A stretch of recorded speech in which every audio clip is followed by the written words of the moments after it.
Assalamualaikum warahmatullahi wabarakatuh. Sampurasun wargi dulur baraya sadayana tepang dangudi sareng simkuring Mang Ian dina acara anu maneh nyaeta dongeng Sunda. Dongeng zaman kiwari ala kiwari anu nyarioskeun sakur kahirupan mangsa bihari atanapi kabaheulaan. Kumaha dararamang palawargi sadayana atuh mugia aya dina ginanjar kawilujengan rahayu berkah salamet amin ya Allah ya robbal alamin. Dina wangkid ieu simkuring sejam midangkeun hiji jejer carita anu judulna Ratu Jin Toloheor karya Kang Rompis 2. Kumaha saterasna ieu lalakon Ratu Jin Toloheor sareng Nyi Mimi ulah ka mana-mana tetep di channel Kisah Tanah Sunda. Namung sata acana dilajeng kade ulah hilap anu teu acan subscribe mangga di subscribe heula supados tiasa kenging notifikasi kanggo jejer carita anu salajengna. Anu parantos subscribe simkuring ngahaturkeun debu nuhun laksa ketika bingahan mugia sing tiasa janten rencang hiburan palawargi sadayana dina setiap aktivitas anu nuju masakna, anu nuju di perjalananana nya, nu di kiosna, di padamelanana bari ngajahitnya seueur ningal tempat konveksi bari ngajahit bari ngopingkeun dongeng cenah. Ulah hilap oge di like di komen supados aya interaksi di antawis urang sadayana sareng di share dibagikeun nya atuh mugia wasilah palawargi sadayana nu share ieu dongeng Sunda khususna di zaman kiwari biasa nanjeur deui amin. Supados teu nyangkolong ting kana waktos hayu urang sami-sami ngabandungan ieu lalakon Ratu Jin Toloheor mangga kaparoyun sadayana wilujeng ngadangukeun prung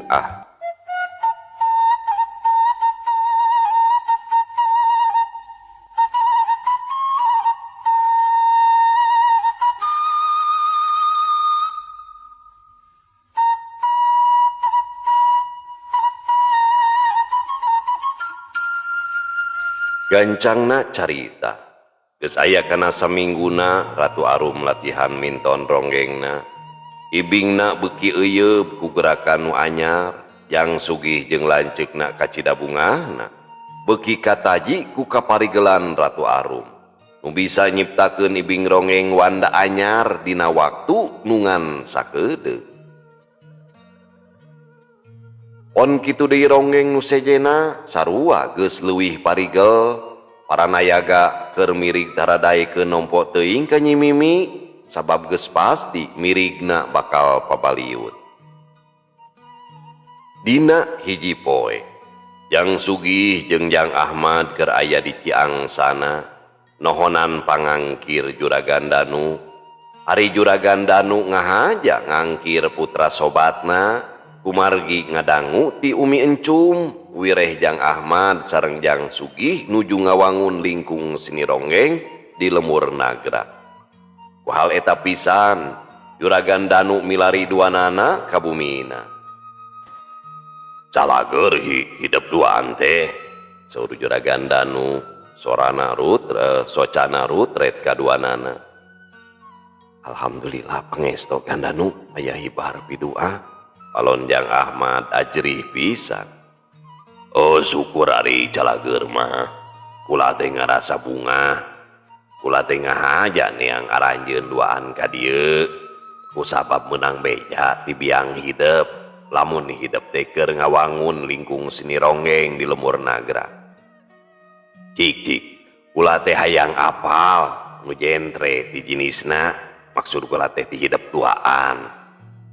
Kitu kasauran Juragan Danu hoyong apal anu langkung paos ti jinisna perkawis lingkung seni ronggeng anu nuju diwangun di Lemur Nagra. Ari anu nemalan nyaeta Jang Sugih. Unyuk sumangga kan Danu isim abdi teh bade jentrekeun sagala rupina teh. Laras pisan isim abdi sareng Ki Lanceuk nuju ngawangun lingkung seni ronggeng. Tak aya sanes hoyong nanjeurkeun di pamoronggeng titinggal pun aki abdi duaan lah-lahan we ngarintis ti kawit mamanawian kaparengan tiasa ngawujud ya oge. Ceuk Jang Sugih masihan wewengan ka Juragan Danu. Oh kaharti pisan ku kula da geus nyana atuh geus waktuna aya turunan Kilendra nu neruskeun tapak lacakna. lantaran pan Bapak hidup mah teu daekeun ulu biung dina perkara ronggeng pangbaungeun meureun bahasa legeg nama trauma disaprak kajadian kilendra pahing pati teh bisa kasebut pan mautna teh teu munasabah awas ngahaja digunasika tapi keun da eta mah lalakon mangsa katukang mangsa bihari mal bisa kaguar deui tapi nah hanya lingkung sini teh teu di lemur sorangan maksud teh teu di Ciangsana kapan balarea geus pada apa lamun kilendra urang Ciangsana Cahaya Sumirat teh geus jadi hiji jeung lemur Ciangsana teu bisa dipisahkeun deui kitu kasauran Juragan Danu ngebrehkeun sagala rupi pamendakna ayeuna mah Jang Ahmad anu cumarita leres pisan teh kasauran Gandanu teh namun sanos abdi duaan ngalih ka lemur Nagrak tetep bae abdi duaan turunan Kilendra nyep eta pun aki aya hiji perkawis anu janten cukang lantar ditampi heula kopina Gandanu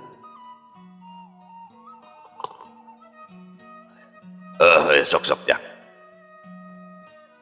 nyaeta aya hiji perkawis nu janten cukang lantaran abdi duaan ngawangun lingkung seni ronggeng di lemur Nagrak teh kahiji upami ngawangun di Ciangsana tos pasti bakal tere sumebar ka saban wewengkon anu wireh abdi duaan ngawangun di lingkung seni ronggeng ditinggal karuhun saumpamina teh mah nya aya deungeun anu ngaraos kasieun kasaingan ku ronggeng abdi tos pasti bakal satekah pola ngakalakeun ronggeng abdi anu bade medal teh bakal kabujeng tilem deui kumargi bakal diwisaya deungeun dugi ka tumpur anu kaduana upami ngawangun di lemur Nagrak sanes moal patos arapaleun margi di lemur Nagrak mah pantacan kantos aya ronggeng janten abdi duaan ngaraos jongjon dina enggoni ngawangun lingkung seni ronggeng kitu tah rupina mah Gandanu Yang Ahmad nyaritana panjang lebar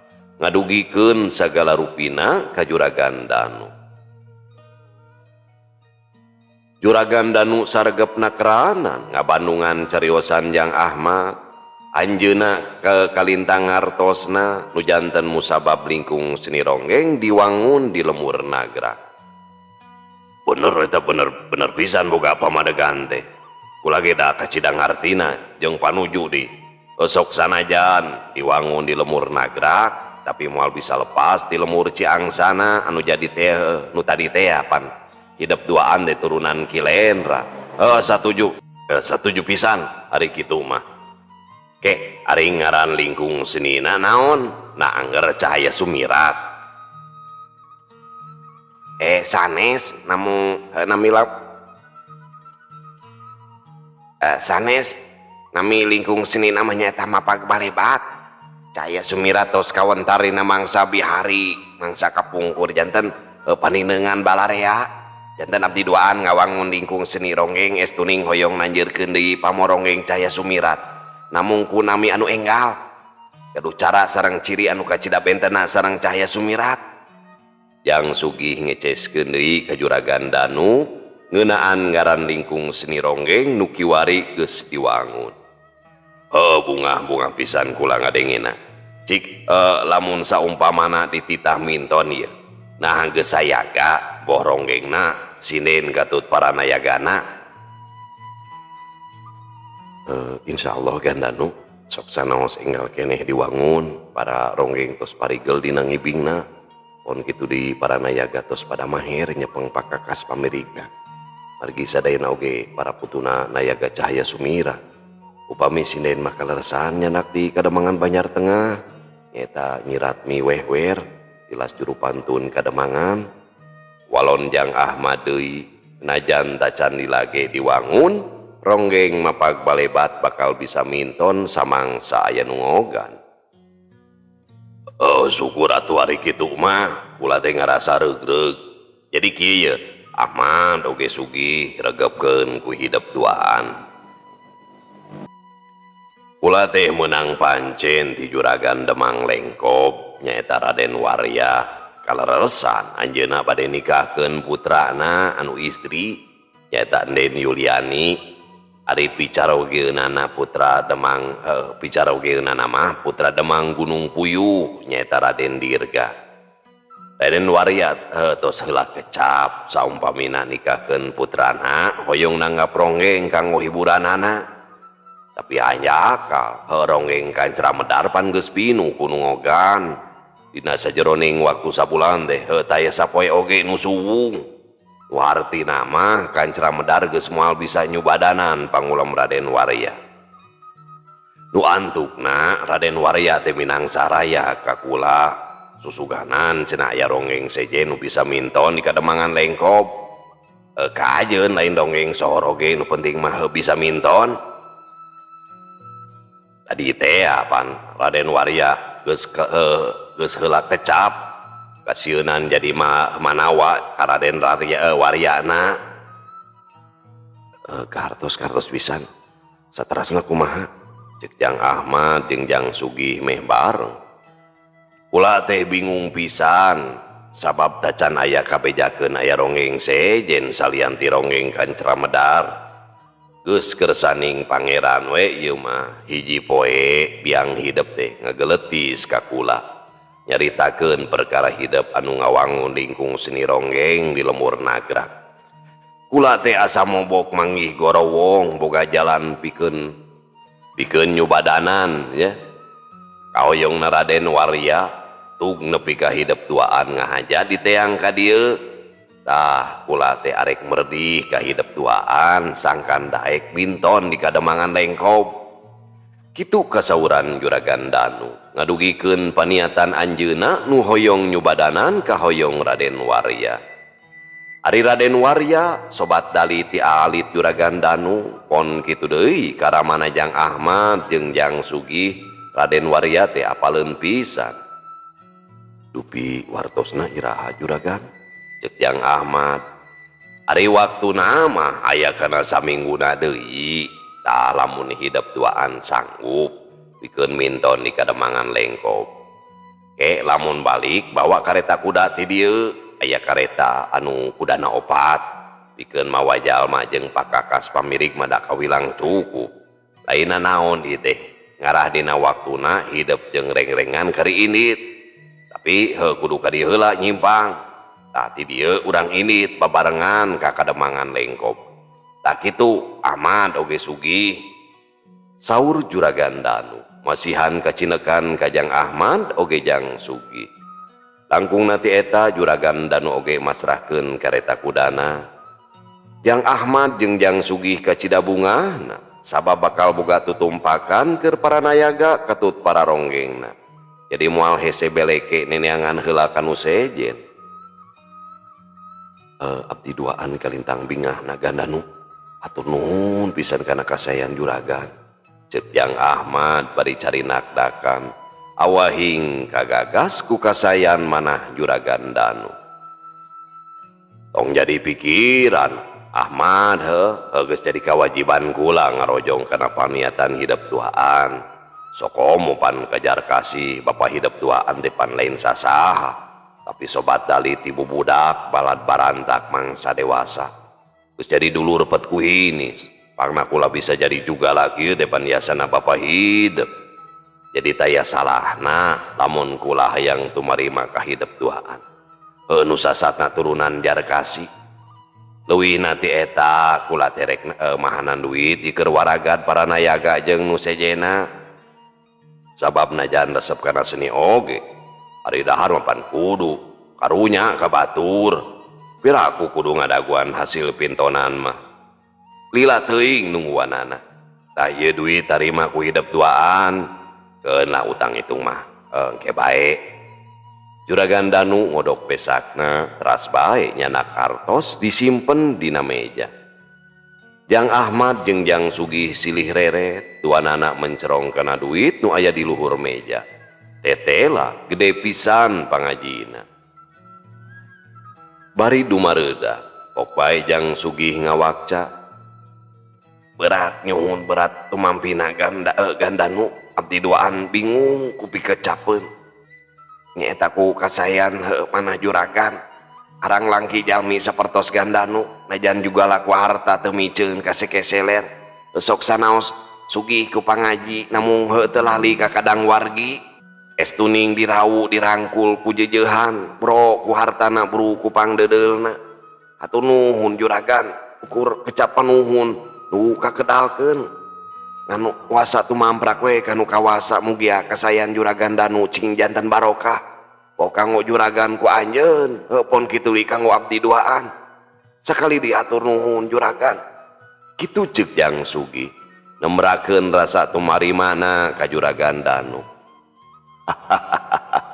Be eta kekecapan teh meuni mata keunah kadengena ugi pantes jeung paayus hidup mah jadi pupuh ronggeng teh jadi pamuka acara dina pintonan lantaran hidup mah pinter ngareka basa ngagunemkeun catur jadi kaukur ngawakca cat ita jadi jembar ku panalarapanan geus ceuk kula oge tong jadi pikiran geus jadi milik hidup duaan. Juragan Danu tang kagumujeng ngadangu kekecapan Jang Sugih nu memang pinter dina ngareka basana. Juragan Danu disarengan ku Jang Ahmad katut Jang Sugih teras bae aluprek ngobrol.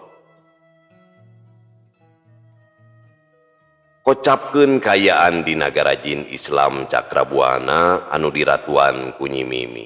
Najan Nyi Mimi tangtungan hiji manusia tapi geus kakeunaan sir alam mayapada atawa alam kajinan sokomo mineng mandi di Tirta Manik geus tangtu acining cai Tirta Manik geus nyurup-nyuwun kana awak Nyi Mimi on kitu deui tina kadaharan bangsa jin geus jadi getih nu sumarambah kana sakujur ragana Nyi Mimi geus tara loba mikir kana kayaan di dinya manehna geus betah tumaninah ngaratuan di nagara Cakrabuana.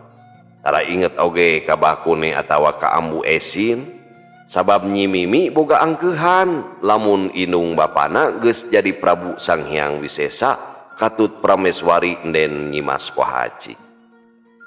Dina hiji waktu nagara Cakrabuana kadatangan Prabu Jayaraksa jeung patihna Sugrawa ti nagara Wangkara. Geus lila Prabu Jayaraksa teh mikahayang ka Ratu Arum diintip ti behari didodoho nepi ka Mang Sakiwari. Tapi hanyaka unggal nganjang Ratu Arum teu oleh suwung unggal datang nulunjang keur ngulayaban nepi ka hiji poe Prabu Jayaraksa ngadenge beja lamun Ratu Arum geus jadi ratu di nagarana samangsa Prabu Sanghyang Wisesa jengkar ka nagara Kandaga. Nu antuk nama Prabu Jayaraksa dibaturan ku patihna Sugrawa datang ka nagara Cakrabuana. Tangtungan Prabu Jayaraksa jeung patihna Sugrawa kacida bedana jeung pangeussi nagara Cakrabuana. Teu beda jeung manusa, beda nagara oge, beda suku bangsana.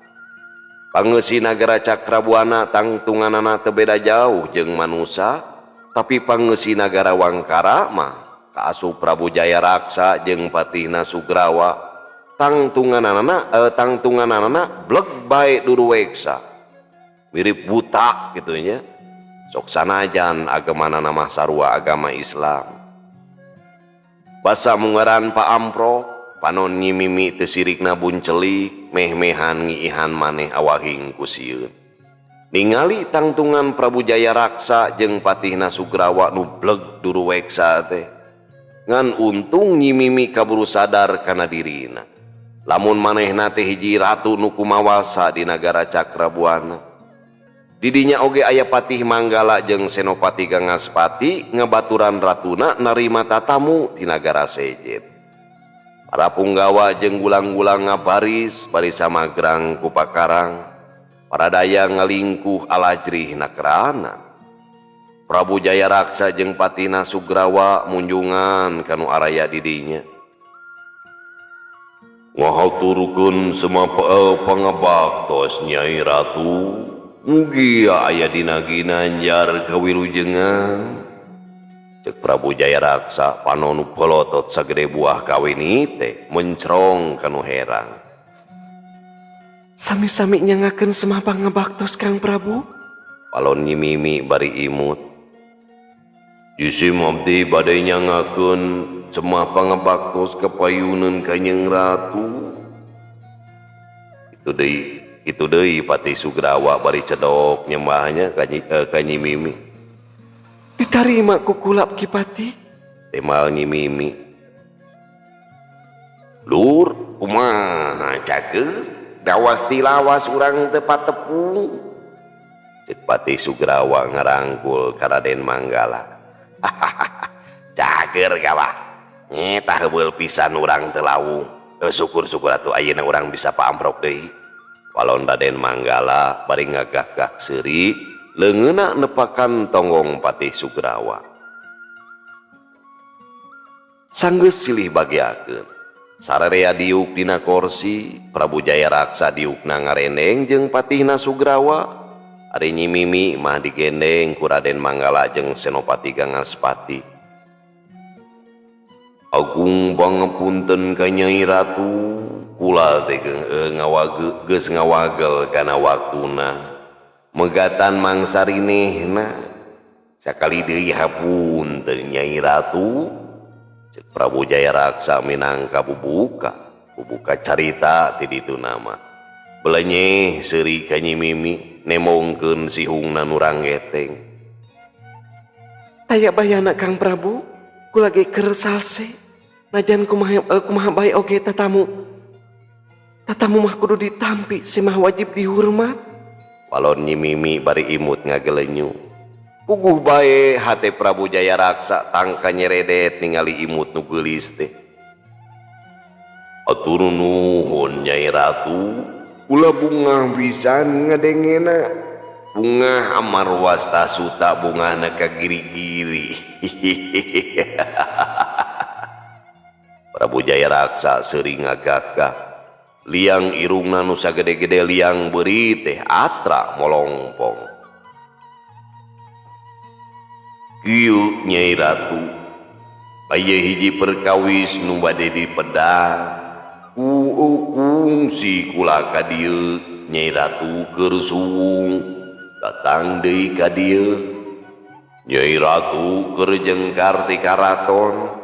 Berkah kiwari urang bisa paamprok jonghok dina waktu anu sakieu lalugina sarta kasaksen kuno araya di dieu. Kula ngerasa regreg anu dieu anu disawang kiwari kasorang. Kartos pisan ku kula Kanjeng Prabu. Temal Nyi Mimi.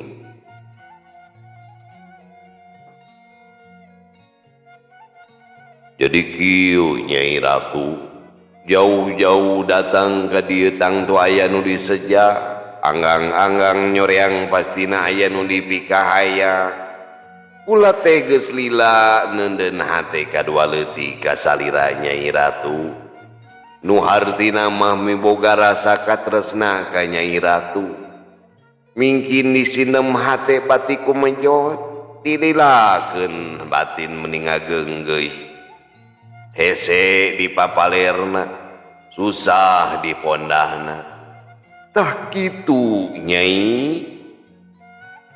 Kitu pokna Prabu Jayaraksa nemerakeun maksudna ka Nyi Mimi.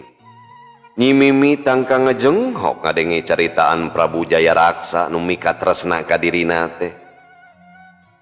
Tobat Gusti nu Agung, saumpamina Prabu Jayaraksa janten caroge abdi. Murang kali abdi moal teu cigarorongo subuh. Itu gerentesna hate Nyi Mimi. Salajengna kumaha Kang Prabu? Cek Nyi Mimi nyumputkeun semu.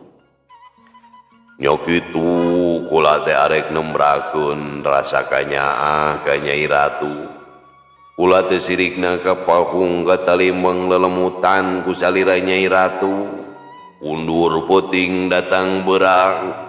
Taya kaberagan sudah kena tuang pangrasa asa ngadahar tata.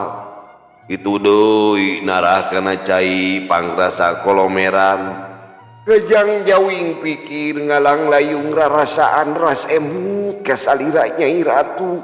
Repeureum ngalangkangan prai beuntak narembongan ukur cenelu tungkul teu daya teu walakaya. kacai ngadon ceri ke jalan ngadon midangdang mengkaulas ku asihna mengkaasih ku lasna. Samemeh Prabu Jaya Raksa nuruskeun di cumaritana. Patihna Sugrawa ngaharewos ka Prabu Jaya Raksa. Ke eta kasauran teh asa jangjaukan ti Aki Mursani urang gunung halu teh ya geuning sawaktos harita nyungkeun asihan. Wandeng sia Sugrawa muntong karusia dulun bisi huntu anjeun dibajeger kitu irak-rak ku kula. Temal Prabu Jaya Raksa panona muncereng ka patihna. Ungguh bae Patih Sugrawa langsung merungkut. Tah kitu Nyai Ratu, eta mah nyangakeun kumaha Nyai Ratu. Prabu Jaya Raksa bari neuteub ka Nyi Mimi sajongjonan mah. Nyi Mimi ngahuleng keur mikiran pikecapeun nu sakirana merenah tur kaharti ku Prabu Jaya Raksa.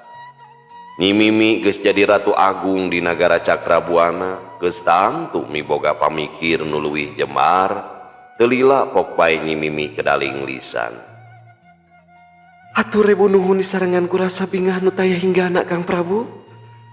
Segala kasauran Kang Prabu kahartos pisan. Kahartos pisan. Kukula hiji kawajaran hiji lalaki mika tresna ka hiji istri. Cirining gaduh rasa nu sayaktina. Namung hiji istri oge moal gasik tumampi moal gagabah nampik. Margi istri mah dulang tinande. Nganti nu mingka asih. Ngantos nu mingka heman nu cop sareng manahna. Janten kula nyunkeun sarantos waktos nedawidi kanggo ngemutan paniatan Kang Prabu. Kaharti pisan Nyai Ratu, sok lajengkeun. Cek Prabu Jaya Raksa teu weleh neuteub ka Nyi Mimi. Kula kawengku ku aturan kabatasku kaayaan, hartos nama kedah wawartos heula kasepuh teu tiasa sakahoyong. Kumargi namina rumah tangga dengan saukur ngagugulung kasuka teu salawasna pinanggi jeung kasenang. Tangtos bakal ngaranapan lara tunggara kapeurih ati sanes lara taya harta sokan tenan Kang Prabu mah jeneng raja harta balatak pakaya ngaleuya kapeurih ati sanes dikakaya disiksa ku paneungeul namung nyorang lalakon kahirupan dina sagara rumah tangga nyaeta gogoda dodoh jaboh ti deungeun atanapi ti tibaraya kadang wargi. Prabu Jaya Raksa saregep ngabandungan caritaan Nyi Mimi. Manehna kacida katajina ku kekecapan Nyi Mimi. Nyi Mimi nuluykeun deui cumaritana. Sekali deui nedah waktos kanggo ngemutan segala rupina. Ulah kirang sabar. Margi tos jodoh mah moal aya nu tiasa nyaram. Najan kahalangan ku gunung 7, segara 8, Sri Pupunut, Sri Kairut bakal ngajodoh ngalaki rabi. Samulihna najan aya dina saring seng panon karangkul deket bakal ngeleset ngajauhan margi sanes jodoh anu pinasti hapunten anu kasuhun pilih aya kecap nu kirang merenah aya laku anu codeka ka Kang Prabu mugia ngemaklum kana kabodohan sareng kaluluputan diri kula. Kitu pok-pokanana Nyi Mimi mangsa harita ngebrehkeun pamadegan dirina ka Prabu Jaya Raksa. Patih Raden Manggala jeung Senopati Gangaspati ukur silih reret teu boga panyangka lamun ratu nu kaceluk wangkelang oge toloheor teh kiwari salin jinis jadi ratu nu miboga pangaweruh. Kitu deui Prabu Jaya Raksa kacida katajina ku kekecapan Nyi Mimi. Cirining hiji ratu nu miboga ajen diri nu kacida luhungna. Bunga pisan kula ngadengi caritaan Nyi Ratu. Kula ge sarua tekejot borosot hayang langsung ngajadi. Lantaran sarua butuh waktu ngijir mangsa nu merenah. ulah bakal salawasna nganti najan nepi ka iraha bae oge. Ari geus butus ka jinis nama kula teh regreg moal aya rasa panasaran. Atur nuhun pisan Nyai Ratu, ulah bungah nu taya papadana. Kitu ceuk Prabu Jayaraksa. Beungeutna bear marah mai perbawa hate nu lalugina. Sami-sami Kang Prabu. Temal Nyi Mimi bari imu. Para emban kadarinya bari mawa kadaharan berak bae sarareat taruang leueut kaselangan ku ngawangkong. Euleuh pamiarsa sadayana waktosna parantos teu nyekapan deui cag urang tunda ilalakon Ratu Arum, insyaallah urang lajeng di video anu sanesna. Bobot sapanon carang sapakan cag urang tuna dihanjuang siang urang teuneun dihaneulem sieum paranti nyokot ninggalkeun mangsa datang kasamper deui. Wallahu muwaffiq ila aqwamit thoriq. Wassalamualaikum warahmatullahi wabarakatuh.